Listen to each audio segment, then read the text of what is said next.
أعوذ بالله من الشيطان الرجيم بسم الله الرحمن الرحيم والنجم إذا هوى ما ضل صاحبكم وما غوى وما ينطق عن الهوى إن هو إلا وحي يوحى علمه شديد القوى ذو مرة فاستوى وهو بالأفق الأعلى ثم دنا فتدلى فكان قاب قوسين أو أدنى فأوحى إلى عبده ما أوحى ما كذب الفؤاد ما رأى أفتمارونه على ما يرى ولقد رآه نزلة أخرى عند سدرة المنتهى عندها جنة المأوى إذ يغشى السدرة ما يغشى ما زاغ البصر وما طغى لقد رأى من آيات ربه الكبرى.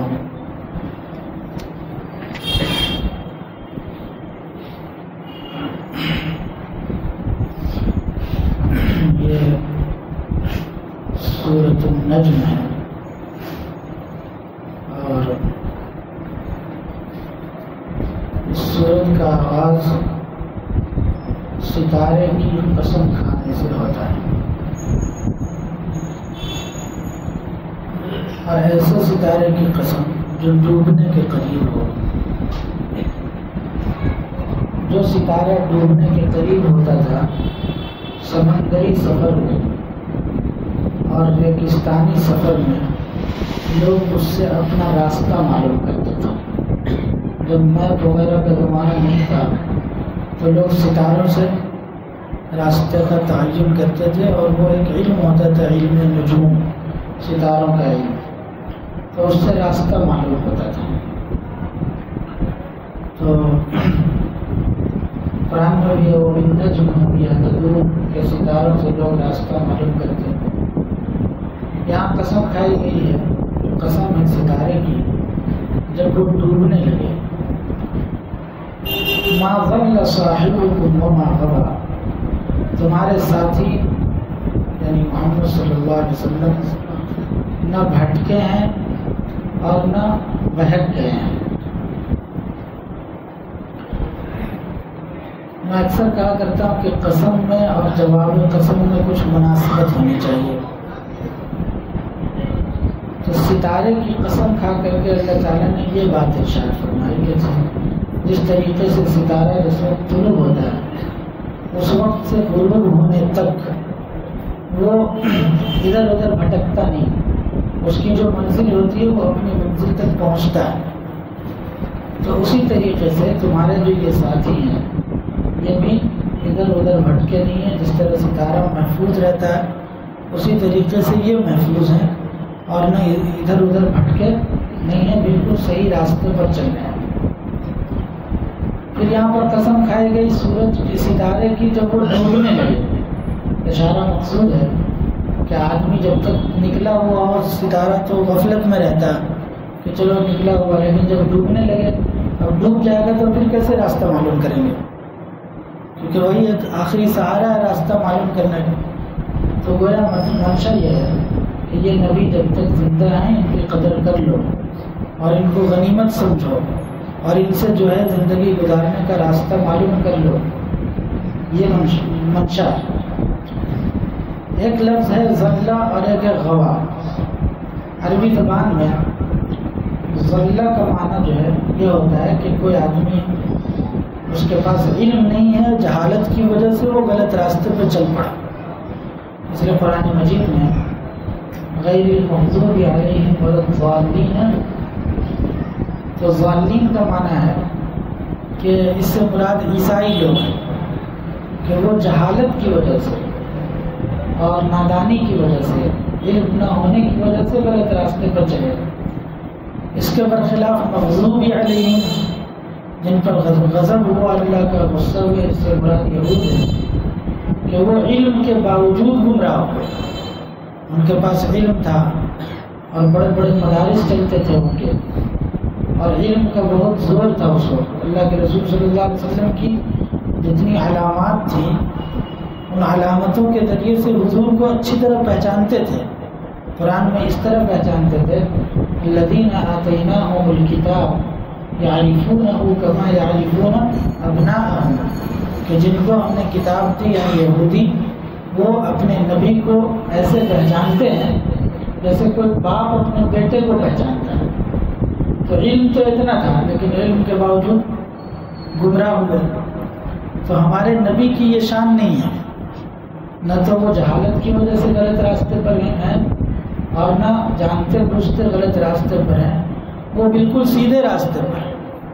پھر یہاں پر بھی اللہ رب العزت نے یہ نہیں فرمایا کہ ما ضل رسولی وما ضل نبی، کہ میرا نبی گمراہ نہیں ہوا یا غلط راستے پر نہیں بھٹکا، بلکہ فرمایا ما ضل صاحبکم، تمہارا ساتھی کس کو بولتے ہیں؟ جو ہر وقت کا ساتھی ہو، جس کی زندگی کا 40 سال تمہارے درمیان گزرا ہے، جس کی سچائی اور پاک دامنی کی تم قسمیں کھاتے ہو، جس کے بارے میں تم ایک حرف شکایت زبان پہ لاتے ہوئے نہیں سکتے، جن کو اتنا امانت دار سمجھتے ہو کہ بڑے بڑے لوگ اپنی امانتیں ان کے سپرد کرتے ہو، تو ایسے نبی کو جن کی 40 سال کی زندگی تمہارے سامنے گزری، کبھی جھوٹ بولتے ہوئے نہیں دیکھا، کبھی کوئی غلط کام کرتے ہوئے نہیں دیکھا، کبھی جو ہے امانت کے خلاف کرتے ہوئے نہیں دیکھا، وہ اچانک 40 سال کے بعد جھوٹ بول دے گا؟ یہ تو نہیں ہو سکتا نا۔ تو اس لیے صاحب کا لفظ استعمال کرنا کہ دیکھو یہ کوئی دور سے آئے ہوئے نہیں ہے کہ باہر سے آ کر کے جو ہے یہاں تمہارے سامنے اپنی پاک دامنی ظاہر کر رہے ہوں، ہے نا۔ ہوتا ہے نا، بہت سے لوگ ہوتے ہیں باہر کے اور کسی علاقے میں جا کے پیر بن جاتے ہیں، اور ہوتے کہیں اور کے باہر بڑے بڑے کام کر کے آئے ہوتے ہیں۔ تو ایسا نہیں ہے، یہ تو تمہارے ساتھ رہے ہیں، تمہارے پاس رہے ہیں شروع سے، ان کا بچپن سے لے کے جوانی اور جوانی سے لے کے 40 سال کی عمر تک کا پورا عرصہ تمہارے درمیان گزرا، تو تم تو اچھی طرح جانتے ہو نا۔ وما ينطق عن الهوى، اپنی خواہش سے کوئی بات نہیں کرتے ہیں۔ ان هو الا وحی یوحی، یہ جو بھی بولتے ہیں یہ تو وحی ہوتی ہے جو ان پر اتاری جاتی ہے، اپنی زبان سے کچھ نہیں، اپنی مرضی سے کچھ بھی نہیں بولتے۔ حضرت عبداللہ بن عمرو بن العاص رضی اللہ تعالیٰ عنہ، یہ وہ صحابی رسول ہیں جو حدیث کو لکھتے بہت تھے۔ اللہ کے رسول صلی اللہ علیہ وسلم جب بھی اپنی زبان مبارک سے کچھ ارشاد فرماتے تھے تو لکھ لیتے تھے۔ اچھا، آپ لوگ حدیث میں نام زیادہ حضرت ابو ہریرہ کا سنتے ہیں، حضرت ابو ہریرہ کی یہ روایت ہے، حضرت ابو ہریرہ کے پاس جتنی حدیثوں کا ذخیرہ تھا نا، اس سے زیادہ ذخیرہ عبداللہ ابن عمرو بن العاص کے پاس تھا۔ کہ وہ زیادہ فیمس کیوں ہو گئے اور یہ زیادہ فیمس کیوں نہیں ہوئے؟ اس لیے کہ حضرت ابو ہریرہ کو شاگرد اچھے ملے اور انہوں نے ان کے علم کو آگے پھیلایا، اس لیے وہ زیادہ ان کا نام اور ان کی روایتیں چلتی ہیں۔ حضرت عبداللہ ابن عمرو بن العاص کو شاگرد ویسے نہیں مل سکے، تو اس لیے ان کی روایتیں زیادہ مشہور نہیں ہوئی، ورنہ حدیث کا ذخیرہ ان کے پاس زیادہ تھا۔ اور وجہ اس کی یہ تھی کہ یہ لکھتے تھے، تو ہر چیز لکھتے تھے، تو حضور دیکھتے تھے کہ لکھ رہے ہیں، ایک مرتبہ دیکھا کہ لکھنا بند کر دیا، تو پوچھا حضور صلی اللہ علیہ وسلم نے یہ کیا بات ہے، تم پہلے لکھا کرتے تھے اب نہیں لکھتے ہو؟ تو کہا کہ قریش نے مجھ سے یہ کہا کہ اللہ کے نبی کبھی جو ہے غصے میں ہوتے ہیں، کبھی مذاق کے موڈ میں ہوتے ہیں، کبھی کوئی اور کیفیت حالت ہوتی ہے، تو ہر بات تھوڑی لکھنے کی ہوتی ہے، تو اس لیے میں نہیں لکھتا ہوں۔ تو حضور پاک صلی اللہ علیہ وسلم نے ارشاد فرمایا کہ لکھا کرو، اس ذات کی قسم جس کے قبضے میں میری جان ہے، اس زبان سے حق کے سوا کچھ نہیں نکلتا، کسی بھی حالت میں، کسی بھی کیفیت میں یہ جو بھی بات نکلتی ہے وہ صحیح رہتی ہے، حق ہی رہتی ہے، اس میں غلطی کا کوئی سوال ہی نہیں ہو سکتا۔ یا کچھ ایسا بول دیا اور بعد میں اس سے جو ہے معذرت کرنی پڑی ہو، جو بھی بولا جاتا ہے وہ وحی ہوتی ہے. گفتہ اللہ بود گرچہ از حلقوم عبداللہ بود. ان کا کہا ہوا اللہ کا کہا ہوا ہوتا ہے. زبان حضور کی ہوتی ہے. اس لیے کسی شاعر نے کہا ہے کہ میں انہی کے مطلب کی کہہ رہا ہوں، زبان میری ہے بات ان کی. میں انہی کی محفل سجا رہا ہوں، چراغ میرا ہے رات ان کی. تو حضور کی زبان سے کوئی ایسی بات نہیں نکلتی. ان هو الا وحی یوحی. جو بھی بولتے ہیں وہ کیا ہوتی ہے؟ وحی ہوتی ہے جو ان کی طرف بھیجی جاتی ہے. وحی جو ہوتی ہے، اب وحی لانے والے تو فرشتے تھے نا. اب سوال یہ ہے کہ کون آتا تھا ان کے پاس، نہیں آتا ہے. آپ نے کبھی دیکھا ہے؟ ہو سکتا ہے کہ جو وحی لے کے آ رہا ہو شیطان اس سے چھین لیتا ہو اور اپنی طرف سے کچھ ملاوٹ کر دیتا ہو، اور پھر وہ ملی جلی بات ان تک پہنچ رہی. تو فرمایا علمہ شدید القویٰ، اس کو بڑے طاقتور فرشتے نے تعلیم دی ہے. جبریل کا مقابلہ شیطان کریں گے؟ قوم لوط کی پوری بستی کو اٹھا کر کے ناخن پہ اٹھا کے آسمان پہ لے جا کے پٹکے ہیں وہ، اور شیطان ان کے سامنے آئے گا.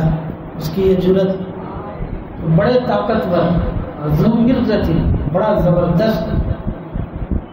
تو انہوں نے سکھایا. شیطان کی جرت ہوگی کہ حضرت جبریل کے پاس جا کر کے ان کو کسی چیز میں غافل کر دے اور پھر وہ اپنی طرف سے کچھ ملا دے؟ سوال ہی پیدا نہیں ہوگا. فاستویٰ، پھر وہ اپنی اصل صورت میں آ کھڑا ہوگا. اکثر و بیشتر حضرت جبریل علیہ السلام حضور کے پاس کسی انسان کی شکل میں آتے تھے، اور زیادہ تر ایک صحابی تھے دحیہ کلبی رضی اللہ تعالیٰ عنہ، جن کو یوسف هذه الامہ کہا جاتا ہے کہ اس امت کے یوسف تھے. بہت حسین و جمیل، بہت خوبصورت. تو ان کی شکل میں زیادہ تر آتے تھے، اور کسی اجنبی انسان کی شکل میں بھی آتے تھے. جیسے حدیث جبریل بہت مشہور ہے کہ اس میں ایسی شکل میں کہ کوئی پہچانتا نہیں تھا کہ کون ہے. تو بہرحال حضور صلی اللہ علیہ وسلم نے حضرت جبریل سے خواہش ظاہر کی کہ میں جو ہے آپ کو اصلی صورت پر دیکھنا چاہتا ہوں. تو اس موقع پر حضرت جبریل علیہ السلام ہوا بالافق الاعلی، آسمان کے اونچے کنارے پر تھے وہ. تو اپنی اصلی شکل میں نظر آئے، اور یعنی مشرقی جانب، آسمان کے مشرقی جانب حضرت جبریل علیہ السلام نظر آئے، اس حال میں کہ انہوں نے اپنے پیر کو سمیٹ رکھا تھا اور اپنے پروں کو کھول رکھا تھا. 600 پر تھے حضرت جبریل علیہ السلام کے، اور ایک پر ان کا جو ہے مشرق کی طرف تھا اور ایک پر مغرب کی طرف تھا. باقی 600 پر جو ہے وہ کھلے ہوئے نہیں تھے. کھلا، اگر وہ کھلا ہوتا تو اتنی وسعت نہیں ہوتی. تو بہرحال انہوں نے دیکھا. تو آپ صلی اللہ علیہ وسلم نے جب حضرت جبریل کو اصلی صورت میں دیکھا تو گھبرا گئے. ظاہر ہے جس صورت کا کو دیکھنے کا عادی نہ ہو انسان، تو آپ مجمع کی طرف بھاگے. تو حضور صلی اللہ علیہ وسلم پھر جب دوبارہ گئے تو پھر اسی صورت میں دیکھا. یعنی یہ تقریباً 3 مرتبہ آپ ہمیشہ مجمع کی طرف آ جاتے، پھر دیکھتے، پھر آواز دیتے وہ، تو پھر آتے تو پھر اسی صورت میں پھر انسان کی شکل میں آ گئے. اور انسان کی شکل میں آئے تو ثم دنا، پھر وہ نزدیک ہوئے، فتدلا، اور نزدیک ہوئے، فکان قاب قوسین او ادنی، تو وہ کمانوں کے برابر یا اس سے بھی کم فاصلہ رہ گیا. عربوں میں دستور ہے جب صلح وغیرہ کراتے ہیں تو دو کمان کو اس طرح ملا دیتے ہیں. کمان کی یہ شکل ہوتی ہے، تو ایسے ملا دیتے ہیں جس سے اتحاد اور اتفاق قائم ہو جاتا ہے. اب اتنا ملا دیں گے تو تیر کیسے چلائیں گے؟ تو گویا یہ علامت ہوتی تھی کہ اب ہم ایک ہو گئے، اب جو ہم ایک دوسرے سے اختلاف نہیں کریں. تو یہ غایت قرب کو اور بالکل قریبی تعلق کو اور اتحاد کو بتانے کے لیے یہ استعمال ہوتا ہے. تو گویا اتنا قریب ہوئے او ادنا یا اس سے زیادہ قریب ہوئے. تو مفسرین نے لکھا ہے کہ یہ حضرت جبریل علیہ السلام کے بارے میں، اور دیگر بہت سے مفسرین نے یہ بھی لکھا ہے کہ یہ اللہ تعالیٰ کا قرب مراد ہے یہاں، لیکن زیادہ تر لوگوں نے حضرت جبریل علیہ السلام کے بارے میں لکھا ہے کہ وہ قریب ہوئے. فأوحى إلى عبده ما أوحى، تو وہ اللہ کو جو کچھ نازل فرمانا تھا اپنے بندے پر اس نے نازل فرمایا. اب حضرت جبریل کو حضور ہمیشہ تو انسانی شکل میں دیکھتے تھے، اب یہ آج اصلی شکل میں دیکھ رہے ہیں.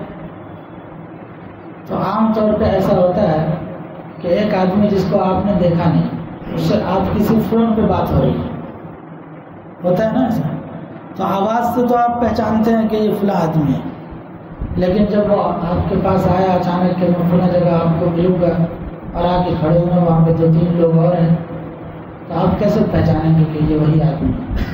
اگر وہ کچھ بولے گا تبھی تو پہچانیں گے نا. تو اس وقت اصل تو دیکھنا منشا تھا، دیکھنا مقصود تھا، لیکن اس وقت وحی اس لیے لے کے آئے تاکہ وہ آواز جو پہلے سنا کرتے تھے حضور اور ابھی جو اصلی صورت میں آئے گی، دونوں میں میچ ہو جائے اور پہچان لے کہ یہ وہی آدمی ہے، کوئی دوسرا نہیں. تو یہ اللہ تعالیٰ کی حکمت تھی اس وقت وحی بھیجنا.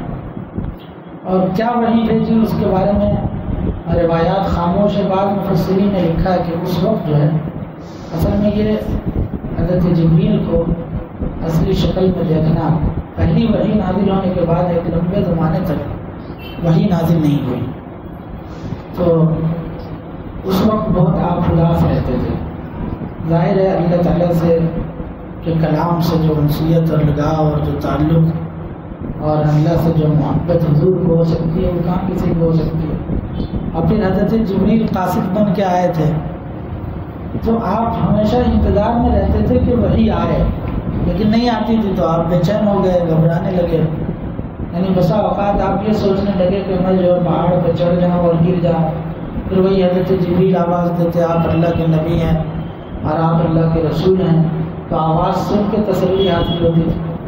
جن لوگوں کو محبت سے واسطہ پڑ چکا ہے وہ جانتے ہیں کہ محبوب سے ملنے کی اور محبوب کے خط کے پیغام آنے کی کتنی بے چینی رہتی ہے انسان کو. تو اللہ کے رسول صلی اللہ علیہ وسلم کو بے چینی ہوتی تھی. تو اس وقت جو ہے حضرت جبریل آئے اور انہوں نے وحی میں ایک تو علم یجد کا یتیما فآویٰ والی جو آیات ہیں وہ نازل فرمائی اللہ تعالیٰ نے کہ کیا آپ کو اپنے یتیم پایا پھر آپ کو ٹھکانہ دیا.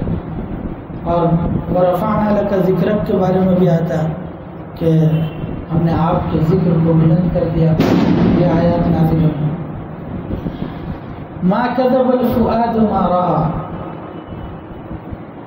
پیغمبر نے جو کچھ دیکھا ان کے دل نے اس میں کوئی جھوٹ نہیں ملایا. جو کچھ دیکھا ان کے دل نے اس میں کوئی جھوٹ نہیں ملایا.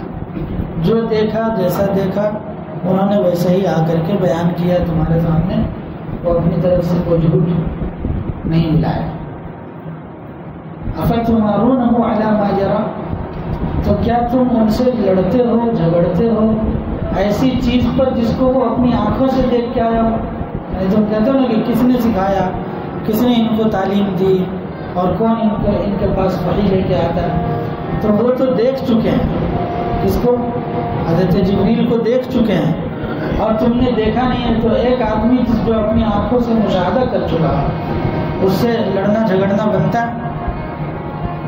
تو آپ صلی اللہ علیہ وسلم کے لیے تو وہ غیب کی چیز رہے نہیں نا، وہ تو اصلی حالت پر جو سامنے آ گیا. کہہ رہے ہیں وَلَقَدْ رَآهُ نَزْلَةً أُخْرَىٰ، اور انہوں نے ان کو ایک مرتبہ اور دیکھا. ایک مرتبہ یعنی ایک مرتبہ تو دنیا میں دیکھا یہاں، اور دوسری مرتبہ دیکھا عند سدرۃ المنتہی، سدرۃ المنتہی کے پاس. یہ سدرۃ المنتہی کیا چیز ہے؟ معراج کے واقعہ میں جب اللہ کے رسول صلی اللہ علیہ وسلم سدرۃ المنتہی پر پہنچے ہیں. سدرہ عربی زبان میں بیری کے درخت کو کہتے ہیں، بیری کو، اور منتہا کسی چیز کا اینڈ، آخری. تو اس کے بارے میں یہ ہے کہ 7ویں آسمان پر یا 6ویں آسمان پر سدرۃ المنتہی ہے. جو بیری کے درخت کی طرح ہے. فرشتے کی یہ آخری منزل، اس سے اوپر فرشتے کی رسائی نہیں ہو سکتی ہے. اور اللہ کی طرف سے جو احکام اترتے ہیں وہ یہیں اترتے ہیں، اور فرشتے اسے لے کر واپس دنیا میں آتے ہیں. بندوں کے جو اعمال رہتے ہیں وہ یہیں تک جاتے ہیں، پھر وہاں سے اللہ تعالیٰ کی طرف اٹھا لیے جاتے ہیں. تو یہ سدرۃ المنتہا کی حقیقت ہے. آپ اس کو مثال سے یہ سمجھ لیجئے کہ جیسے ڈاک خانہ ہوتا ہے، تو وہاں سے آپ کو کچھ بھیجنا ہو تو بھی ڈاک خانہ میں جائیں گے، آپ کے پاس کوئی چیز آنی ہو تو بھی ڈاک خانہ کے پاس جائے گی. تو یہ صورتحال سے مثال سے سمجھنے کے لیے، باقی اس کی حقیقت کیا ہے، کس طرح کی ہے، وہ اس کے بارے میں ہمیں معلوم نہیں، اور نہ اس کو زیادہ تحقیق کرنے کی ضرورت ہے. تو وہاں پر دیکھا عندہا جنت المأویٰ، وہاں پر اس کے قریب ہی جنت المأویٰ ہے. جنت المأویٰ کا مطلب وہ جنت جو ٹھکانہ ہے، ظاہر ایمان والوں کا ٹھکانہ جنت ہے. اذ یغشی السدرۃ ما یغشی، اس وقت سدرۃ المنتہا پر جو چیز چھا رہی تھی وہ چھا رہی تھی. یہ اس کو اللہ تعالیٰ نے مبہم رکھا، کیا چیز چھا رہی تھی؟ تو مطلب یہ ہے کہ سدرۃ المنتہا پر ایسی خوشگوار چیز چھائی جا رہی تھی جس کے حسن و جمال کو الفاظ میں بیان نہیں کیا جا سکتا، بلکہ مرتبہ اللہ کے رسول صلی اللہ علیہ وسلم نے فرمایا کہ اللہ کا نور اسے ڈھانپے جا رہا تھا. اور اللہ کے نور کو کوئی اپنے الفاظ میں کیسے بیان کر سکتا ہے؟ الفاظ میں اتنی وسعت نہیں ہوتی ہے. وہ جذبات ایک عالم اکبر ہے، الفاظ کی دنیا چھوٹی سی. تو الفاظ جو چیز انسان محسوس کر سکتا ہے، وہ تمام چیزوں کو بیان نہیں کر سکتا. اور بعض روایات میں آتا ہے کہ وہ فرشتے تھے آسمان کے جو خواہش ظاہر کر رہے تھے کہ ہم بھی اللہ کے رسول کی زیارت کریں گے. تو وہ پتنگوں کی طرح جیسے پروانے آتے ہیں، تو اس طرح سے سونے کے پروانے کی طرح سدرۃ المنتہا کے اوپر آ کر کے گویا حضور کی زیارت کر رہے تھے. فرمایا ما زاغ البصر وما طغى، پیغمبر کی نظر نہ ہٹی نہ حد سے آگے بڑھی. کیا مطلب؟ یعنی جب آدمی ایک عجیب و غریب چیز کو جو دیکھتا ہے تو اس وقت حیران ہو جاتا ہے، پھر نظر نیچے ہو جاتی ہے، جھک جاتی ہے، جیسے دیکھنا چاہیے تو ویسے نہیں دیکھ پاتا. تو یہ ادب بیان کیا کہ جن چیزوں کو دیکھنا چاہیے تھا اور جس کو دیکھنے کی اجازت تھی، نظر نے اس میں غلطی نہیں کی، ان کو پورے طور پہ دیکھا. اور جس چیز کی اب تک دیکھنے کی اجازت نہیں ہوئی تھی، اس کی طرف نگاہ اٹھا کر کے حضور نے نہیں دیکھا. یہ ادب، اور حضور سے زیادہ باادب کون ہو سکتا ہے؟ عام طور پر عجیب و غریب چیز ہو، آدمی کو ایسی جگہ دیکھنے کے لیے بلایا جائے، کوئی نظارہ کرایا جائے تو ادھر ادھر دیکھنے لگتا ہے. دیکھنے کے لیے کوئی چیز گیا ہے اور نظر دوسری چیزوں کی طرف جاتی چلیے ڈال دیتا. لیکن حضور نے ایسا نہیں کیا. جو چیز ان کو دیکھنے کی اجازت تھی اسی کو دیکھا، اور جس کی اجازت اب تک نہیں ہوئی تھی اس کو نہیں دیکھا. لقد رأى من آیات ربه الکبریٰ، انہوں نے اپنے پروردگار کی بڑی بڑی نشانیاں دیکھی. اور یہ بڑی بڑی نشانیاں کیا چیز ہے؟ یہ ایک مستقل موضوع ہے. وہاں معراج میں کیا کیا دیکھا وہ انشاءاللہ کوئی کسی دن اللہ تعالیٰ ہم سب کو ہم سمجھنا